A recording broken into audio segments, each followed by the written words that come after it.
discover the remarkable story of Jozef and Wiktoria Ulma, who attempted to rescue Polish Jewish families by hiding them in their own home during the Holocaust.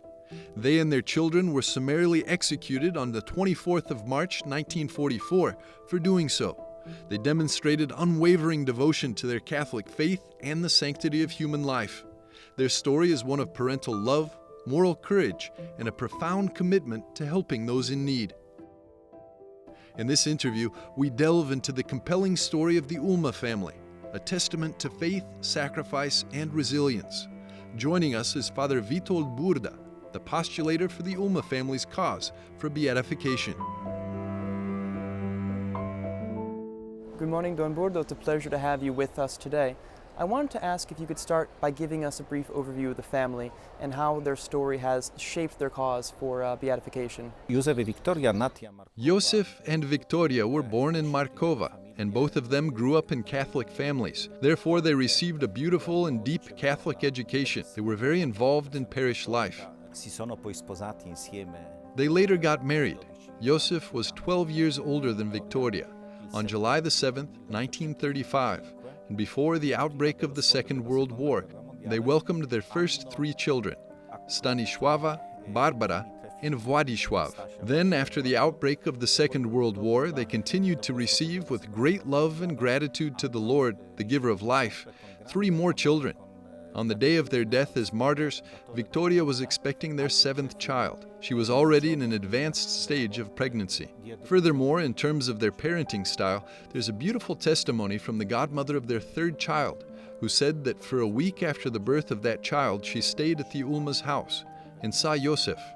Because Wiktoria was still weak after giving birth, every evening Jozef would kneel down with the children and say their prayers. So the type of education their parents provided, for example, the best way to transmit the most important values, including, of course, the gift of faith in Christ, was through their life, lived in mutual respect and in an atmosphere of faith. They also demonstrated the importance of recognizing and addressing the needs of other people, whom they willingly helped. When they were faced with this great test, when 8 Jews persecuted by the German occupiers knocked on their door, and they had to decide which side to take, either on the side of the unjust laws of the German occupiers who punished any help given to the Jews, or on the side of humanity, since the Germans aimed to eliminate the entire Jewish population of the European continent. The Ulma family chose to stand with the persecuted people.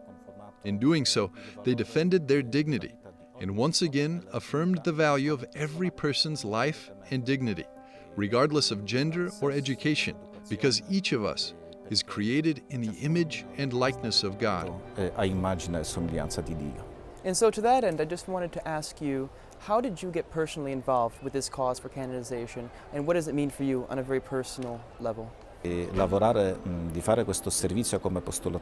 me personally, the gift of working as a postulator and being involved in the cause for the beatification of the Ulma family is not by chance. I use the term service as a postulator. And this gift of working on their beatification cause is a great opportunity and a significant occasion to deepen my personal spiritual friendship with the future blesseds. It helps me understand more and more every day how important and beautiful it is to live each day according to the gospel, and how daily living according to the gospel's demands is not a burden, but an opportunity to grow, to become increasingly available, open, and mature, just as the Ulma family lived their lives.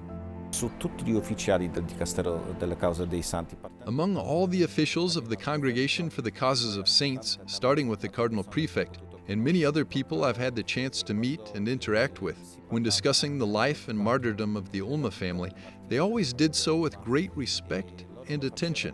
For example, as the current Cardinal Prefect of the Congregation for the Causes of Saints describes martyrdom in general, with a particular reference to the Ulma family, he defines it as the pinnacle, the highest form of holiness.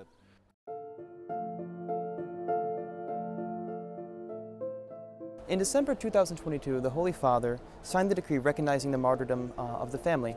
And so for the first time in the history of the Church, this will be when an entire family will be recognized, will be beatified rather, and also the first time in the history of the Church when an unborn child will be beatified, which is, of course is an incredibly historic moment. So could you speak a little bit to the importance of that both for the church and for their cause.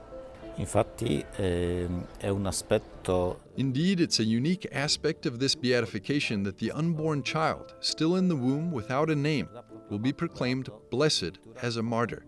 This child has reached the pinnacle of holiness. We do not know the child's gender, but through this gesture and the decision of the Holy Father, it emphasizes the Church's teaching that life is sacred, from conception to natural death. fino alla morte naturale.